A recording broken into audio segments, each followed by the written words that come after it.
Thank you everybody for joining. It's a bit of a different colloquium in the virtual series for EuCAPT. I think it's the first time we organize this colloquium on diversity, equity, and inclusion in academia. I would like to thank, besides my colloquium co-organizers, also the EDI task force in EuCAPT for thinking along this with us. And of course, we are very, very excited to have Ed Bertschinger joining us and talking about this. All of you, if not all, many of you know Ed as a cosmologist, very famous cosmologist from, and he's a professor of theoretical astrophysics and cosmology at MIT. He received his bachelor at Caltech and PhD at Princeton, and then joined in 1986, joined the physics department of MIT. He has published a lot of influential papers in cosmology. Actually, the workshop where I am now, they were just discussing a paper of yours, so on the phase space of dark matter. But today he's here to tell us about diversity, inclusion, and equity, why this is important, his experience on this. He has been serving now for many years as the Institute Community and Equity Officer at MIT, and for even longer he has been involved very actively in various committees that work on promoting women and minorities in astronomy and physics. Now, before I leave the floor to Ed, let me say that it's going to be not only the topic is different from the usual colloquia that we have, but Ed will try also something interactive. You will see in the chat. So you will be asked a few things from time to time.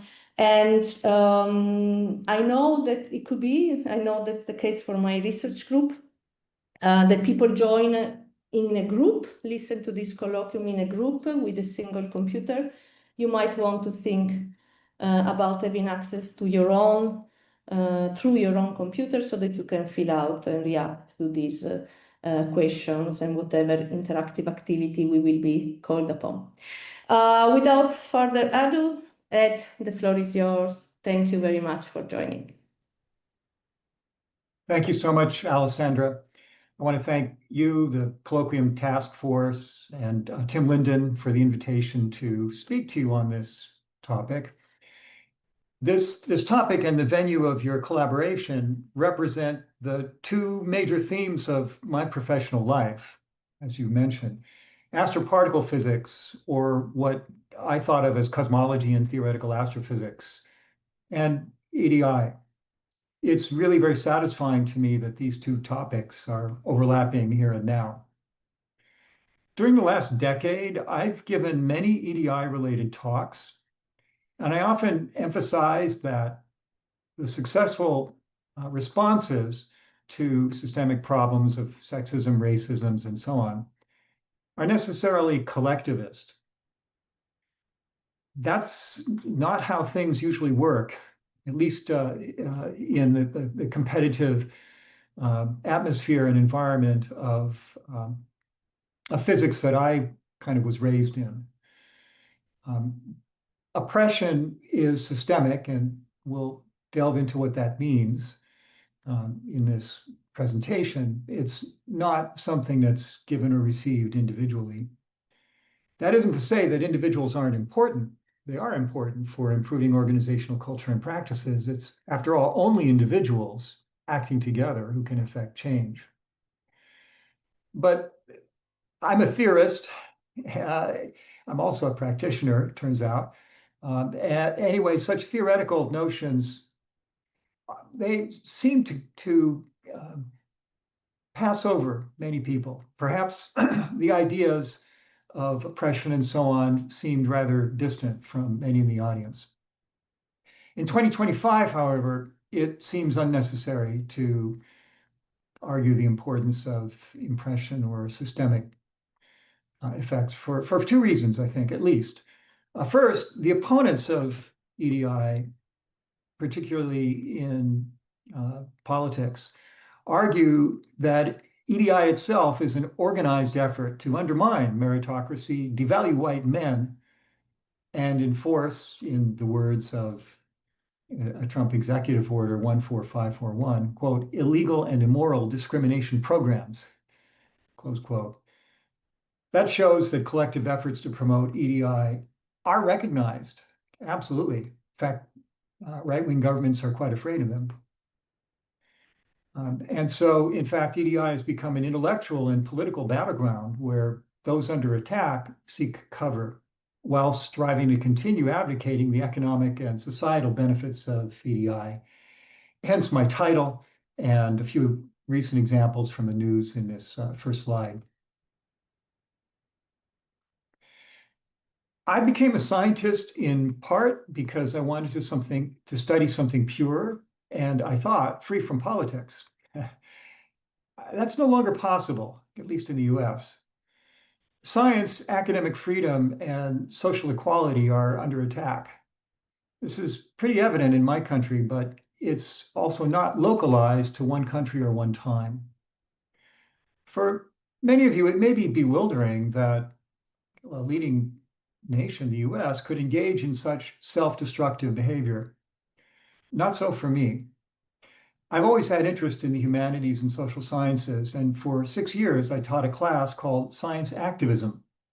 It blended political science, feminist theory, and history. We're witnessing the beginnings of authoritarianism in the US, similar to what happened 150 years ago when racial equality was reversed in the southern US states following the US Civil War for nearly a century.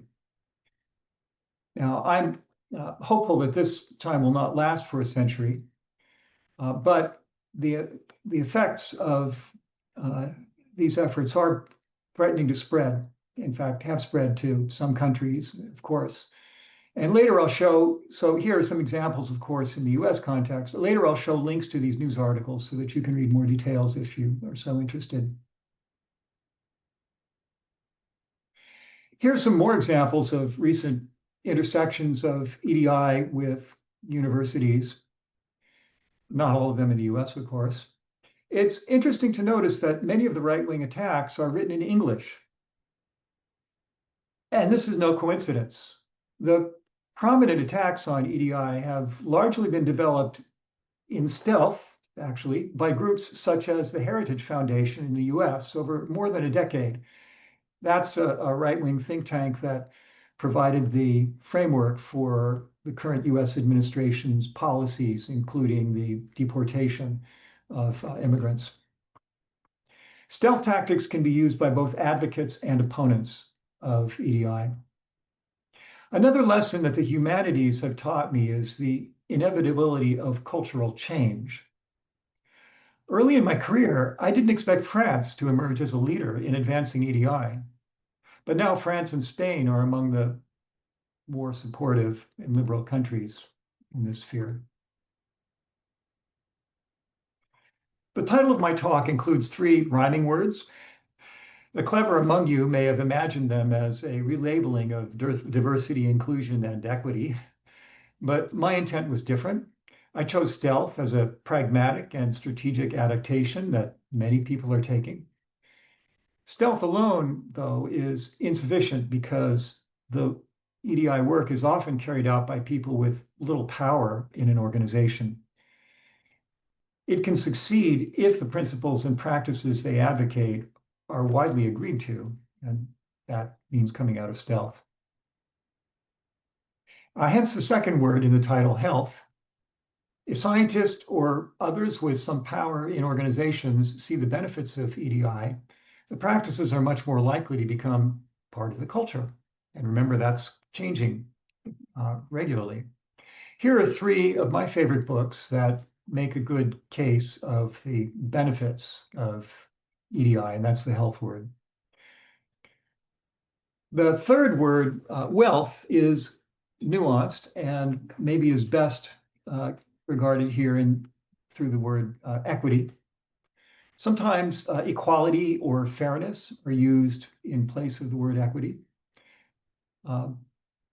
Whatever words you use, the meanings are what stands out. And I happen to favor the perspective summarized powerfully by Black feminist bell hooks, in which equity means eliminating oppression, eliminating discrimination. Oppression is the cruel and unjust exercise of power. It's sometimes said to be prejudice plus power. But it also means recentering that power from the margins to the center. And that means giving power to women, to oppressed people everywhere. If you're in a position of power, that can feel threatening. If so, you would be wise to read books such as these and learn what others experience. Okay, now we're going to turn momentarily to the Slido that Alessandra mentioned at the beginning. And there are instructions. And if you go there, you should see a little screen with a poll that asks this question. In one word, what are you feeling right now? So I'd like all those who are able to go ahead and type in a word. I've introduced some heady themes of this talk. They can be pretty disconcerting. So let's take a break for a couple of minutes to breathe. So the link is in the chat. The link is in the chat, but you can also just type into your browser. Okay, just the, okay. .co/EuCAPT.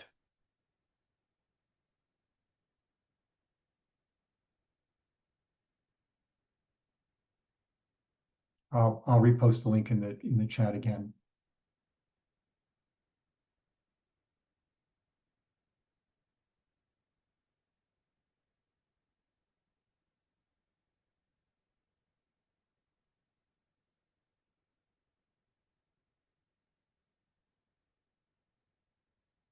Wow, amazing. I entered the I said amazing when hopeful was the largest one, and then I see worried. My own word choice was alert. Good for a speaker to be alert. Yeah, those feelings are understandable, and it's important that we share them. We're not machines, we're people. I appreciate that. So thank you so much for that. If you look at your browser window, you'll see a tab at the top labeled Q&A. And when you have questions for me, I may not stop to answer them in the moment. You can actually just type them in there or ask a colleague too if you're sharing a device, a browser. And you can also upvote other people's questions, and I'll be referring to those later. Okay, we're going to move on now. This is the outline for the rest of this talk. I'll give you a partial biography to explain why I've been so active in promoting EDI in my university and in physics and astronomy broadly for about 20 years. Then I'll focus on the context in Europe, and I hope for you. And the last part of the talk will be a dialogue among us about the EDI challenges and opportunities, and a chance to delve into some of those questions that you have. So the biography part. I was born in Oakland, California, and I had an idyllic first 8 years there where my love of learning grew rapidly. The family portrait shows me and two of my brothers. They became high school football stars while I became a scientist. American football, I should explain. Which one of those youngsters? Are you the youngest, the middle, or the oldest? That's what I'm going to ask you. Which one do you think was me? In the picture, the middle one. Oh, that is interesting. Yeah. The right one. Yeah, I'm actually the one who's looking inquisitively at the photographer on the right. Exactly. Exactly. Yeah. My father in that photo, now here's where it gets a little real. My father had dropped out of college. He lacked the skills needed to advance as a draftsman, basically a kind of graphic artist working in industry back in the early 1960s. My mother had immigrated from Finland in the 1950s when she was in her 20s, where she had an eighth grade education. She grew up on a farm and, of course, experienced Finland during the Second World War. When my father was laid off from his job with the Oakland School District, and our family was enlarged by a fourth son a year after this portrait was taken, we couldn't pay the rent. Fortuitously, my father's father in Southern California had passed away, and my grandmother no longer wanted to maintain a large house for herself alone. So she bought a small house and gave her house to my parents, which is how we survived. We moved to Southern California to what at the time was a small farm town that housed the state prisons for men, women, and boys. After school each day, I went to the library instead of coming home along the streets where gang members waited. Fueled by drugs and guns, they eventually turned their attention to a rival gang in the next town over. There were several gang murders in my neighborhood, as well as armed robberies. Needless to say, I was a misfit.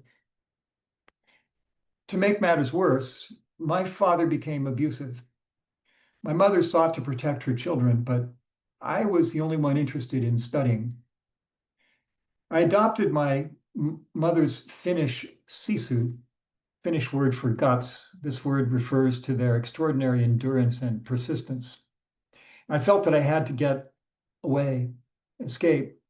I didn't run away from home. Well, kind of I did when I became of college age. I wanted to escape this neighborhood and the troubled home that I grew up in. But like other kids my age, I was taken by the cultural memes of the day, Star Trek and so on, Carl Sagan. And I had several very supportive teachers who encouraged me, and I excelled in my studies. My dream was to go to college at MIT. Coming from the background I did, this seemed like a distant dream. But I still dreamed of the stars, black holes, and of justice and equality. Okay, I'm going to now, if you're on that Slido page, have a different poll. So once again, let me repost the link. And I've shared a bit of my personal upbringing with you, and I'm going to ask you if you're willing anonymously to share yours, something about your educational background. I am curious about the range of educational backgrounds in this group. So let's see what comes up. And I'll enter my vote. You are missing primary school. You're right. You're absolutely right. And so for those for whose parents didn't advance even to secondary school, then I'm sorry.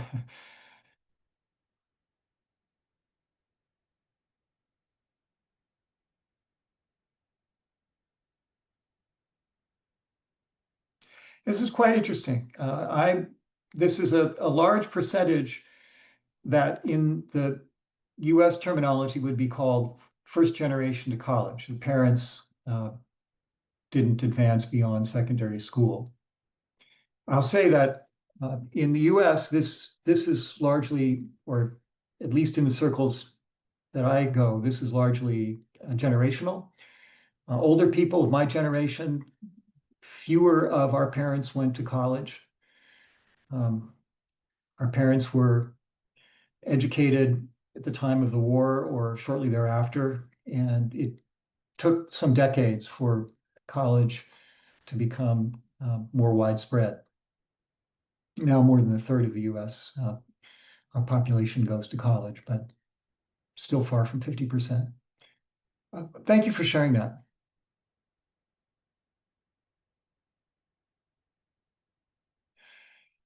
At At the same time that I was striving to avoid violence in my neighborhood, the US was enmeshed in violence. In fact, around the world. The year 1968 really stands out, and not just in US. The Paris riots were pretty extreme. In the US, that year, when I turned 10 years old, it's etched in my memory with the assassinations of Martin Luther King Jr. and liberal politician Bobby Kennedy, who is the father of the current US cabinet member and the controversial one, Robert F. Kennedy Jr. It was, of course, also a year of widespread anti-war protests and a very divisive presidential campaign in the US that ultimately was won by a right-wing President Richard Nixon. They say that history doesn't repeat, but it rhymes. The words of Black writer and intellectual James Baldwin on this slide were very descriptive of my childhood. Now, I didn't get into MIT, so I went to Caltech instead. I felt it wasn't far enough from the town Chino where I had been living. And so I worked very hard and rather foolishly, I think, to graduate in 3 years. But my social conscience wasn't neglected. As an undergraduate, I became interested in feminism, although I did little beyond joining the National Organization for Women, which was advocating for equal rights. Graduate school was a breath of fresh air for me. Finally, out of Southern California, I went to Princeton. Once again, a right-wing US president began shaking up things. Ronald Reagan's militaristic rhetoric and policies drove the nation closer to nuclear war than at any time since the Cuban Missile Crisis of 1962. Reagan stimulated a massive nuclear freeze movement in opposition to his bellicose rhetoric. And that movement very nearly changed the career of at least one astrophysics graduate student speaking to you now. I became an organizer with the nuclear weapons freeze campaign in the US. In June 1982, we held the then largest protest rally in US history with more than 750,000 people crowded into Central Park. I'm one of those dots. 2 months later, you see that I wrote an angry letter to the New York Times, which somehow got published. I would be more diplomatic today, perhaps. I became so concerned with the dangers of militarism that I applied for a job while I was still a graduate student in the US State Department as a Foreign Service officer. What value was a PhD when nuclear holocaust loomed? But I was naive and unprepared for such a role. Fortunately, both the State Department and I reached the same conclusion after my interviews. I would not join the Foreign Service and would instead complete my PhD. I also made a promise to myself that I would look for opportunities to act ethically and to promote justice in whatever career followed. This is one of the wisest commitments I've made in life. 32 years later, I carried a placard in my first Black Lives Matter march in Boston. This is the first of 3 life lessons that I offer you. You'll find opportunities for social justice in life, regardless of your profession. Definitely something important that I learned. Now we'll come to the Ed Bertschinger that you're probably more familiar with, but I felt it's important you understand a bit about my background to know why I behaved as I have in the last 20 plus years. After completing my PhD, I got 2 postdoc positions, and then I was lucky to get a faculty position at my dream university. I didn't start out thinking of myself as a cosmologist. I simply wanted to solve challenging and fun problems in theoretical astrophysics. But there seemed to be an endless stream of them in cosmology, and so that's where I focused. By 1987, I was promising enough, it seems, to have been invited to a cosmology study week at the Vatican. We were hoping to meet with Pope John Paul II, but he was ill. We did get a photo taken by the Pope's photographers. Many big names are here. The woman standing behind Martin Rees in the front row and Jerry Oestreicher is Jacqueline Bergeron, who later became the General Secretary of the International Astronomical Union. I'm to her left, visibly the youngest person in the photo. I included this photo because it shows some of the most aggressive scientists in the field, and it shows how gender imbalanced cosmology was. I was an assistant professor, and I viewed the ferocious competition with the same sisu, or guts, that I'd used to escape the town of prisons and poverty where I grew up. I was undeterred by the oracular advice of a senior colleague about how to get tenure. But there was a huge price to be paid in this approach. The harsh competition and sometimes public quarrels were beginning to sap my soul, especially as I became more successful and felt the culture of the profession push me more and more against my values. I remember vividly walking down MIT's infinite corridor, long hallway, around 1993, with tears streaming down my face. I was miserable. The elation of winning tenure in 1992 had worn off, and people in my field and at MIT expected me to aggressively expand my impact, following the cultural norms, showing no weakness, sisu, putting work before all else, and being hyper-competitive. And I was. But it wasn't me. I felt completely torn inside. Two anecdotes will illustrate these norms of cosmology in my own behavior. I hosted Israeli cosmologist Avishai Dekel to stay with me and my wife for a few days to advance our collaboration. Wanting to make the most of it, I got up every morning at 4 a.m., 4 o'clock, and insisted that we be in the office well before 6 o'clock. Avishai said, "I see you're on army time." And of course, he had served in the Israeli Defense Forces. Another time, I was asked by senior colleagues to give a colloquium at MIT explicitly rebutting the scientific claims of MIT mathematician Irving Siegel. He showed up at the cosmology talks in our physics and astrophysics colloquium series and would always try to ask a question badgering the speaker about why the Big Bang framework was wrong. I undertook the assignment to give him a taste of his own medicine, but afterwards I felt dirty. I knew I had to escape this unhealthy environment, but I didn't yet fully understand it nor quite know what to do. I had no mentors that I could turn to.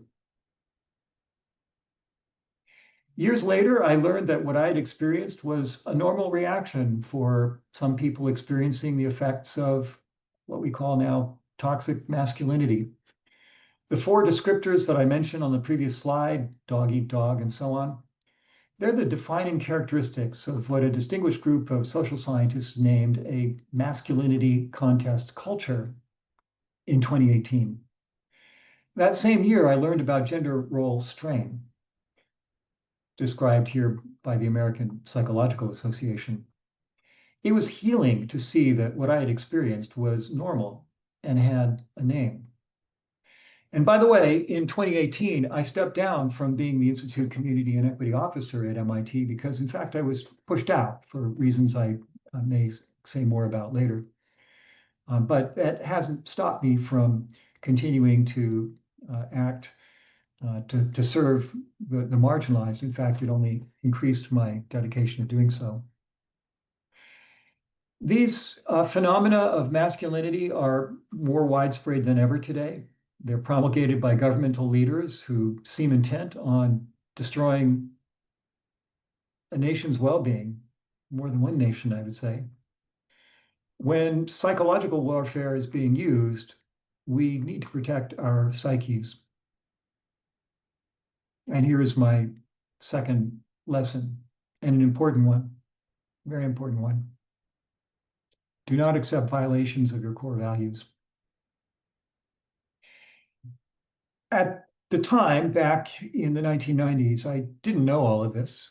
I knew only that I had to remove myself from the masculinity culture contest. I read a lot, and I found hope in the words of Holocaust survivor Viktor Frankl. I became a father, and I reduced my travel from about 20 trips a year, mostly to international conferences, to 1 or 2. I redirected my academic focus to mentoring, albeit with a gradually reduced group size. Some years later, I helped run a poster competition for graduate students concerning research mentorship.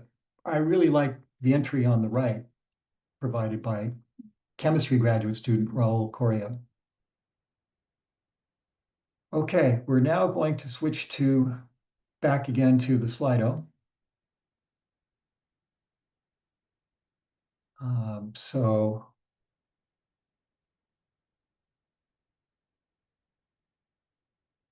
this is going to be a question that not everyone will feel moved to answer or able to answer.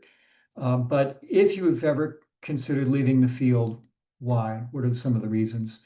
And there is a multiple selection one there.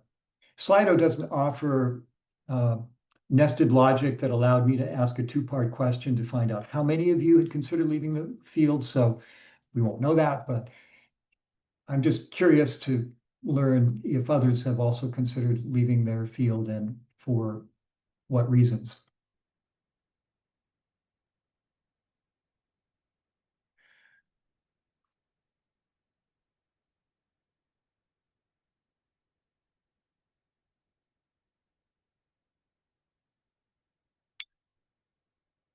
Wow, this is very moving to me. I hadn't expected that the most common answer would be the one that I've had, values conflicts.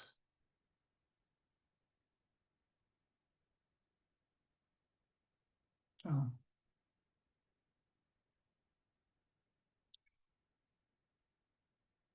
These are things that are often not discussed in science, and I'm glad that you feel enough safety in the anonymity here to acknowledge these things.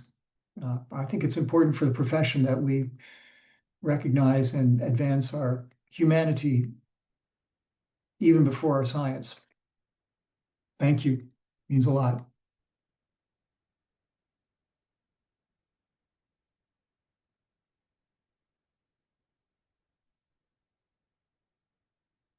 I was able to reconcile my job with my core values, amazingly. And it's a credit to the institution, to higher education, and to MIT that this was possible for me. Otherwise, I might very well have left. I was definitely thinking about leaving. As a tenured full professor, by the way. Not that I would necessarily be a tenured full professor elsewhere. I just needed to be in an environment where I could follow my moral calling. Incidentally, so I've referred to core values here a bit. I noticed that my core values shifted over my career. And this, I think, is one of the beautiful things about aging. Sometimes it's called wisdom. And I was fortunate to be able to experience these things while not having to change jobs, which I view as a pretty remarkable privilege over life. At the age of 18, my core values, had I stated them as such, and once or twice I probably did, they were autonomy. I went into one of the drivers for going into higher education was I thought I could choose what to work on and not have to work for somebody else. Discovery, of course, always driven by the desire to learn new things, and education. Autonomy, discovery, and education were my core values. 30 years later, the core values were education, that's an overlap, justice, and service. So it's an interesting observation. I wonder if others of you have also experienced a change in your values with age. You may. Now we turn from me to you and the context for your engagement with EDI. Perhaps the most widely experienced example of inequality in the sciences is the difference in degree attainment by men and women worldwide, in STEM particularly, science, technology, engineering, and math. The data are difficult to collect. Some international organizations collect data on undergraduate degrees, for example, the fraction of degrees awarded to women shown here. Unfortunately, the OECD doesn't have similar data for doctorates, at least not by subdivided into fields or an area like STEM. You can get statistics on overall doctorates, but I felt it was important to focus on something a little closer to our own disciplines. It is well known, however, that the countries with the highest percentages of women among PhD recipients in physics are Iran and Turkey. I wonder how many of you knew that. Iran and Turkey. Every country has its own story.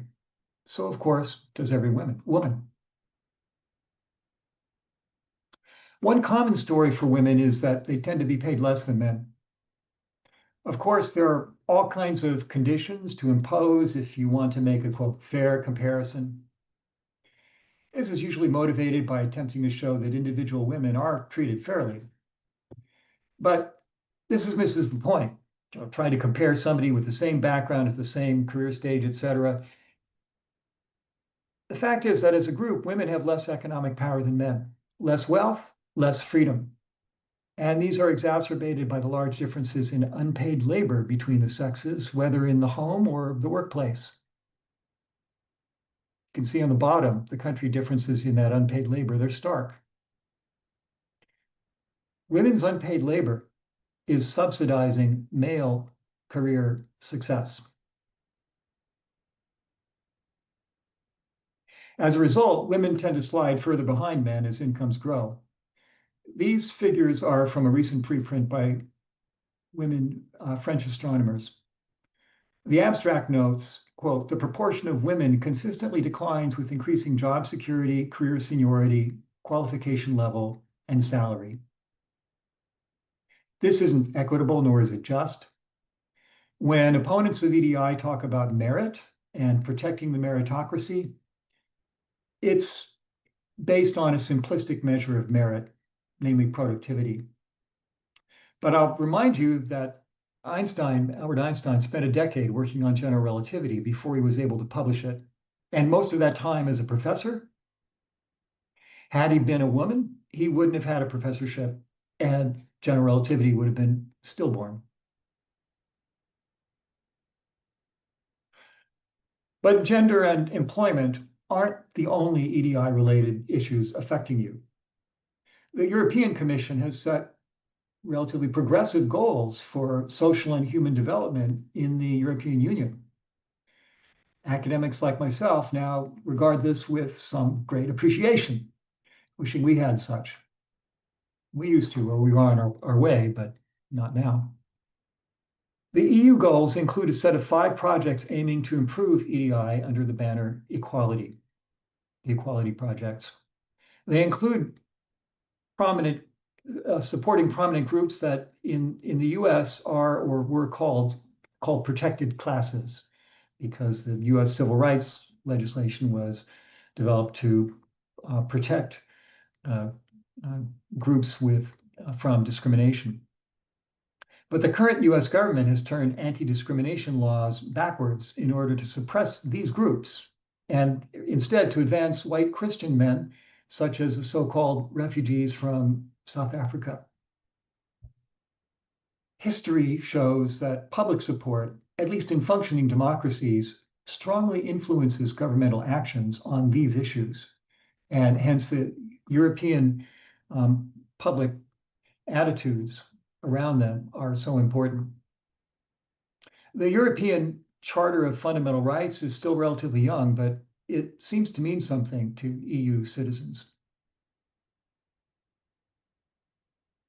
The EU doesn't just make political statements, of course. It redistributes resources, including research funding for science through its Horizon Europe plans and through the predecessors of that. I'm sure that some of you, maybe many of you, are recipients of this funding.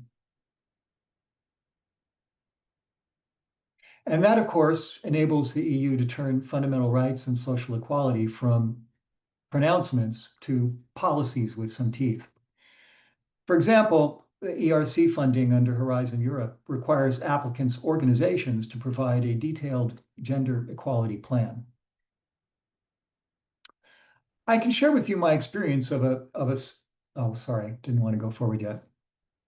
I can share with you my experience of a similarly rigorous set of policies to this and requirements for gender equality at my university, MIT. I want to make the point that policies can actually help to shift the culture. In 1995, the experience of senior women in science at MIT was so unequal to men that virtually all of the tenured women wrote a letter to the university president complaining about their plight. This grew into a famous 1999 Hopkins report led by biologist Nancy Hopkins. It made news around the world and resulted in substantial changes in the leadership and its policies at MIT and in many research universities around the world. Now at MIT, women occupy most of our senior leadership roles. In fact, last year, all of them. They've had salary parity with men for 20 years. And in the same period, women have increased among tenure stream faculty from 18% to 28% now. While inequities still exist, they're vastly improved over this last 20 years, the second half of my faculty career. So I was here for 20 years before.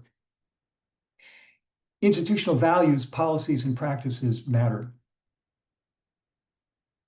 And that brings us home to EuCAPT.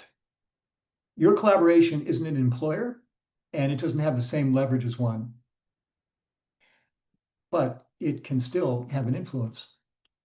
I've worked with EDI teams in several astrophysics collaborations, and from my experience as well as perusal of your website, I can see that there are some levers for advancing EDI, and I list some of them here.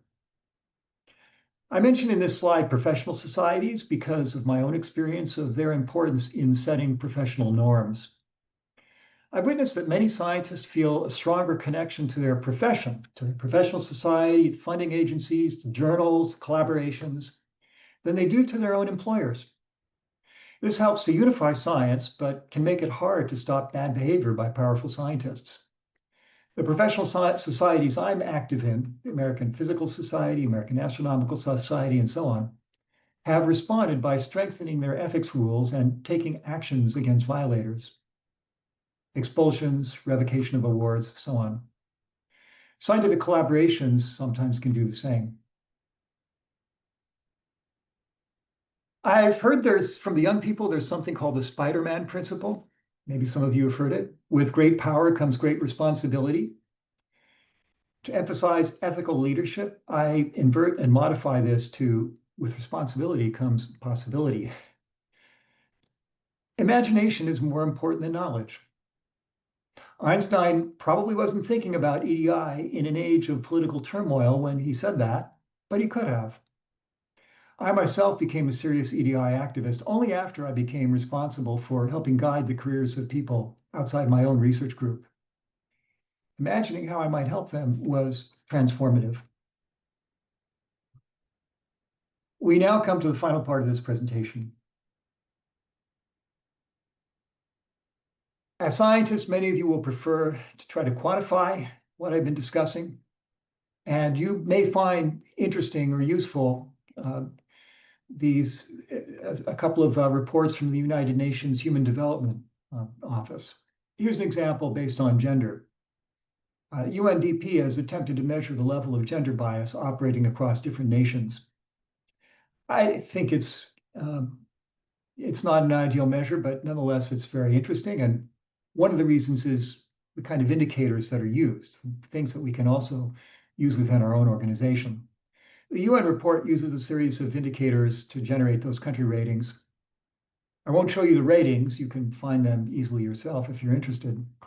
But the indicators are useful when thinking about the organizations to which we belong, including your employer and this scientific collaboration. By the way, these are indicators, they're not norms that the authors think should apply. The authors don't think that men should have more right to a job than women, or should be preferred for university education and so on, or lack leadership skills. Of course not. Rather, each statement is a belief statement that can be used as an indicator of bias or its absence, like the first one.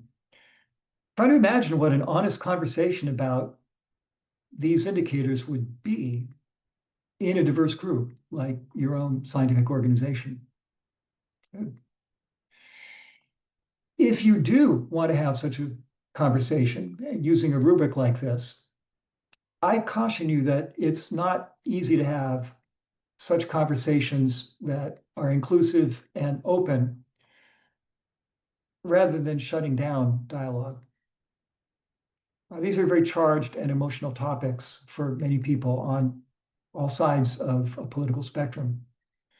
So if you do want to have such kind of dialogues, I highly recommend utilizing an experienced facilitator. And I've been engaged with some of those. Okay, now we're really coming towards the open part of this, the dialogue part of this session. So I have a couple of more of these polls, and we'll also be looking at the Q&A, where I want to get a sense of what's on your mind, and then I can answer some questions and we can have some discussion. You can also ask your questions in the chat or verbally once I finish with my slides, just in a minute or two. So here's a poll which will allow you to type in some things that you may be interested in hearing about or thoughts you might want to share. And I'll give you a minute or two for that, just as a heads up, and then I'm going to switch it to a different question. But don't answer that second one yet. Just want to let you know where this is going. I'll give you one more minute on this first one, greatest EDI related concern.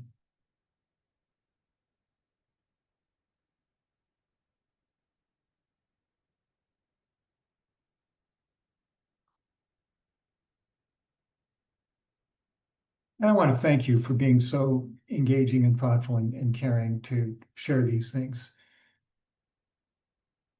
It's an extraordinary privilege to be part of this with you.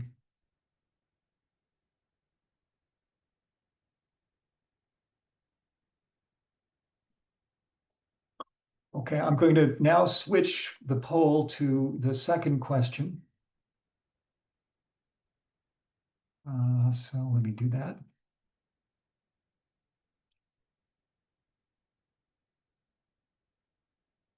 What is the greatest EDI related opportunity?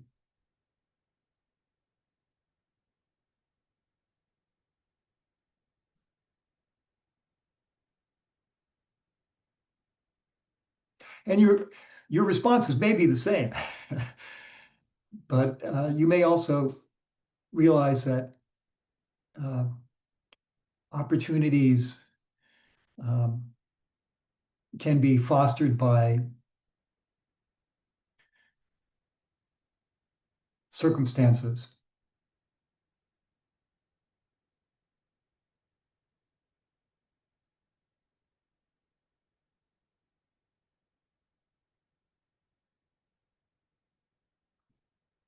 And of course, opportunities give us hope and scope for action, which is what makes them so powerful.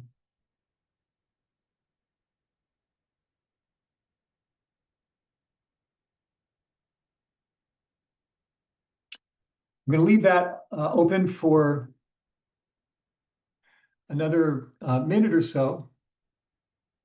You can also go to the Q&A tab and enter your own question, or there you can upvote others. Unfortunately, in this poll about the greatest challenges and opportunities, the software doesn't give upvoting, but you can do so for things that you post in the Q&A tab.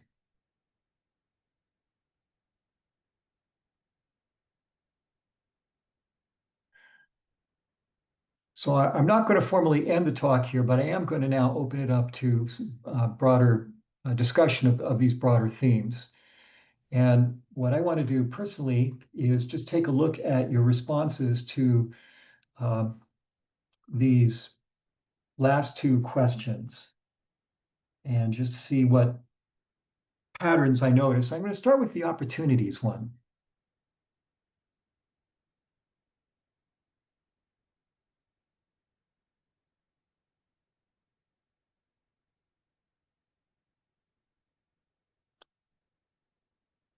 One theme that seems to show up in a number of the comments is about awareness and that younger people have high expectations of healthy work environments.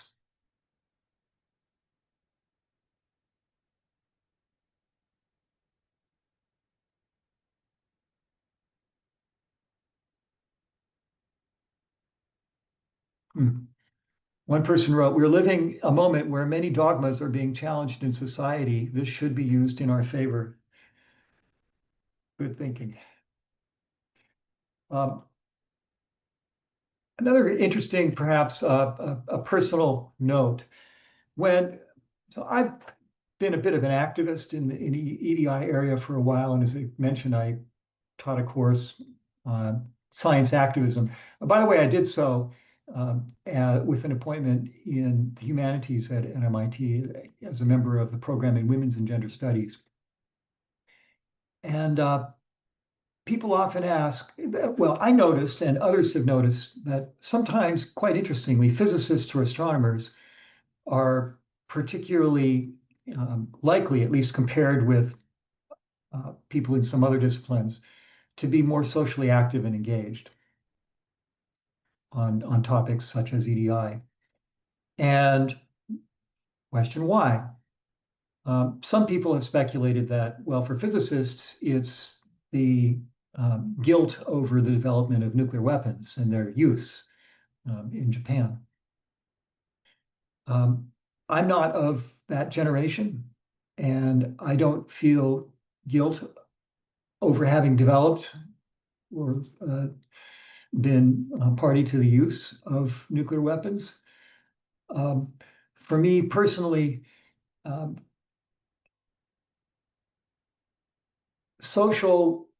ideas of social equality and so on reflect a kind of moral order in the universe that is parallel to the natural order that inspired me so much to go into astrophysics in the first place. I suspect there are many different reasons why people care so much about such things, but I am an intellectual at heart, and finding some commonality of seeking order in the universe makes sense to me. Okay, let me glance at the other question, the greatest EDI-related concern. I see a hand raised. Maybe Eric, you can speak up. Yeah, please do. Now we can go to questions, and I'll also look at the Q&A tab momentarily. Hi, my name is Eric, and very happy to be in this forum. I'm a retired professor of physics, but I've been director of the Physics Institute, actually hired Alessandra here. I became very strongly involved with EDI during my directorship early on. And basically that was because I was looking at my two daughters. And, I thought it was totally ridiculous. The idea that they would have less of a chance than a male friend of them to have a good position in academia was just so ridiculous that I thought I had to do something about it. So that I wanted to share. It's a personal experience from looking just at my family members. Thank you. Thank you so much. Yeah, I'm often asked or told, oh, you must have daughters. I have one son. Yeah, and as I've tried to indicate, I think the drivers for me predated the birth of my son. Yeah. Okay, I'm going to look now at the audience Q&A tab. So at some point, I will try to enter my responses there, type them in. But thank you for the first point. Question: if you ever consider leaving the field, why? Answer: other mental health. Very good. That should definitely have been an entry point, and I could have characterized my reasons that way.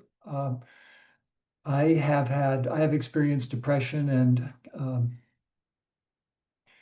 I won't say much more in this forum, but I needed therapy at a couple of points in my career, and actually was very fortunate that the MIT Mental Health and Counseling Service back in the 1990s was offered their services to faculty. And when I was feeling particularly down at one point, the director of mental health services made time to meet with me personally, and that really helped me greatly. How can we reconcile, quote, don't accept violations of your core values when taking such stands requires the job security most academics lack until tenure, if ever? A really important question. Here, I think as an activist in terms of trying to organize collective power. So one example I can give is back 20 years ago, almost 20 years ago, when I started as department head, one of the most influential things that happened was a group of graduate women in physics at MIT organized together and invited me to speak with them and candidly laid out their concerns and the conflicts between their values and what they were experiencing as graduate students, women graduate students at MIT. Having for them to unite together made it a lot easier, and of course, deepened the impact on me to hear so many people saying the same thing. So really, there are two lessons there. One is to find a supportive peer group. Secondly, try to organize ways of making your voices heard. And then find a leader who will listen. And sometimes that may be a person you don't expect will listen, but may be changed by hearing from you. That was also the experience of the male administrators back in the 1990s at MIT who responded to the women faculty who had very serious issues, concerns. Famously, the dean of science at the time, Robert Bertschinger, a condensed matter physicist, took it quite seriously to heart and really organized what became a pretty effective response at the time to the women faculty concerns. Now, that happened to boost his career. But he became the president of the University of Toronto and later the chancellor of UC Berkeley. I don't hold those things against him.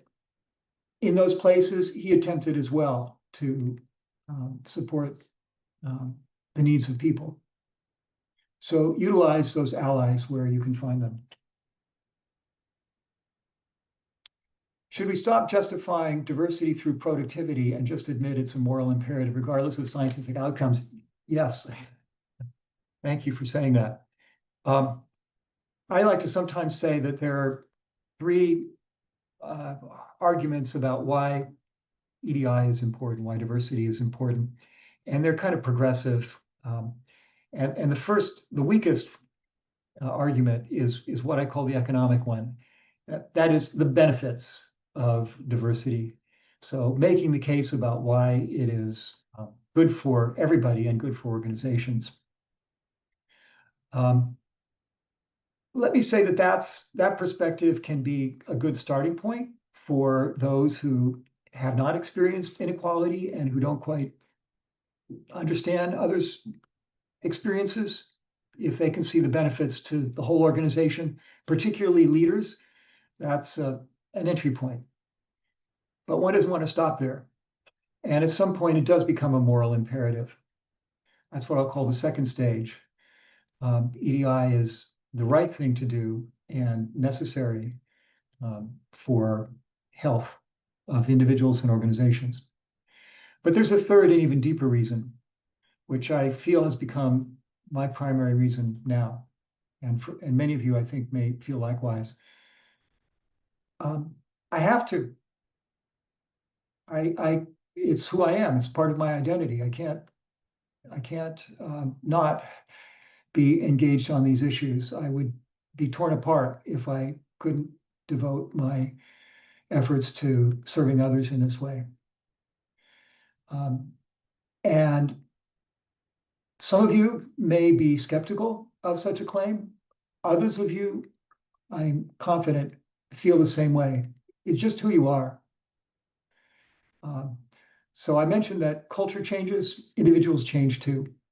And perhaps one hopeful note for you is that over time, leadership, not just leadership, but individuals in a profession can change. And I've seen that happen, of course, in cosmology. The field is not the same as it was 30 and 35 years ago when it pushed me away.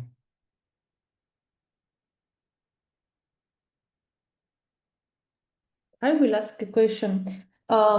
So most gender diversity came up a lot, was the main focus of this talk. There's, of course, many different minorities. And for instance, if I think about people with disadvantaged background, there I cannot differentiate really by gender. Do you think, so perhaps the mentality that is requested to acknowledge those problems and start tackling them is the same, but are the policies the same? Or Yeah, very good question. There is some overlap of the policies and the methodologies, and you'll see that in the EU Fundamental Rights Charter, for example. I think there are some basic tenets of human rights that cross groups. However, in order to eliminate the inequities and discrimination, there have to be very specific policies. So experiences related to income inequality, for example, solving poverty, are different from those related to gender inequity in the workplace. And what this means in practice is that policies and actions really shouldn't be scripted or mandated by the privileged group. There's a saying in the disability rights community that I appreciate, originated there. Nothing about us without us. That is to say, don't make policies or laws that affect us, whatever group we're in, without us being part of the decision-making process. And that requires a bit of a mindset shift. And I might just comment, this is a little bit related to another thing in the Q&A. Are steps individuals can take just to distraction from fixing systemic problems? So here I have to acknowledge my own positionality. I'm speaking as someone in the US. The US is the most individualistic nation on the earth. And I am contaminated by that, I'm sure, to some extent. It also depends on the economic system that one is part of. If you happen to be in a more left-wing socialist society, then organizing collectively is how things are done. And absolutely, that's where one should work. But even if you're working through a labor union or otherwise, there still has to be a way, I think, for individuals to be heard. Otherwise, how would new issues arise? Think about the plight of the transgender community, really worldwide. The numbers are so small that in any organization, there may be one or two people who identify as transgender. If the others don't understand their experience, then it's hard to organize collectively. So let's not forget the individual voices, but definitely take advantage of whatever systems of power you can use or subvert.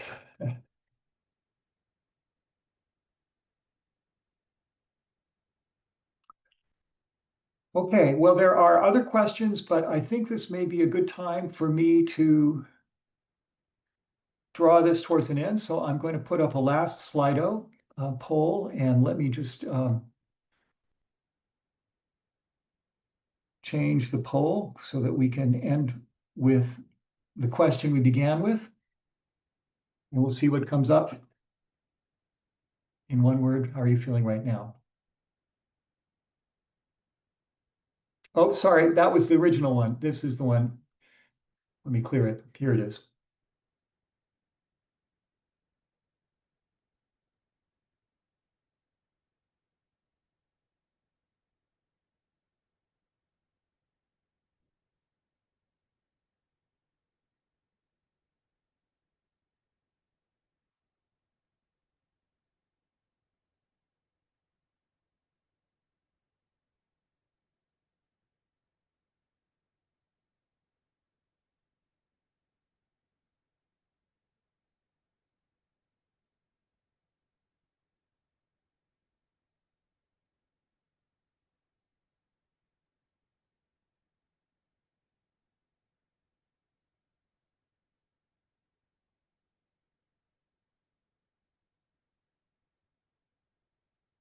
And then just to review what we covered, I spoke about my personal journey to EDI. We talked about the European context, particularly with the gender equality projects. And this last part was an exploration of some of the themes that have been raised by your comments and questions. And I will leave open the Slido for a while and post answers to each of the individual topics in the Q&A afterwards. And for those who are interested, here are links to some of the materials that I presented in this talk. And with that, I thank you very much for your attention and your participation in this. I really appreciate it. Thank you, Ed. Thank you very much. Thank you, everybody, for participating so actively. I think we are all taking something home with us from this. So thank you again. Thank you for investing time into this. Bye.